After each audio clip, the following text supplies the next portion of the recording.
Pour eux, les vacances de la Toussaint sont synonymes de soulagement. 8 élèves sur 10 disent avoir déjà subi des violences au collège. C'est selon un baromètre Opinionway. Il faut agir, assure le ministre de l'Éducation Pape Ndiaye, qui suggère que les profs aident à surveiller ces moments de pause dans le cadre de missions rémunérées et des violences souvent commises lors de la pause déjeuner. Louise Salé.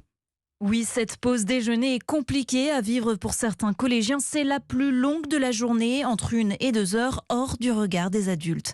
Sarah est en 5e à Paris. Avec ses parents, elle a décidé de ne plus s'inscrire cette année à la cantine pour éviter cette récréation. Personnellement, j'ai arrêté de rester à la cantine parce qu'à la cantine, il y avait trop de problèmes, des bagarres, des soucis. Et moi, je n'aime vraiment pas ça. Toutes ces violences, ça m'impacte. C'est pas physique, c'est verbal. Léa est surveillante dans un établissement d'éducation prioritaire dans le Tarn. En fait, ils sont tout le temps en attente pendant cette pause. Soit ils sont en attente du repas, soit ils sont en attente de la reprise des cours à 1 heure ou à 2 heures. S'ils savent pas quoi faire, ils s'insultent, ils se tapent. Ça tourne autour des insultes en permanence. Et quand il va y avoir des violences physiques, en fait, ce sera parce que machin m'a insulté ma mère ou des trucs comme ça. Ça part tout le temps des insultes et c'est tout le temps ça le centre des conflits. L'une des raisons avancées par certains CPE, le manque de surveillants. Entre midi et 2, ils sont à la fois au self, devant le portail et dans la cour et ont donc peu de temps à consacrer au conflit. Louise Salé pour Europe 1.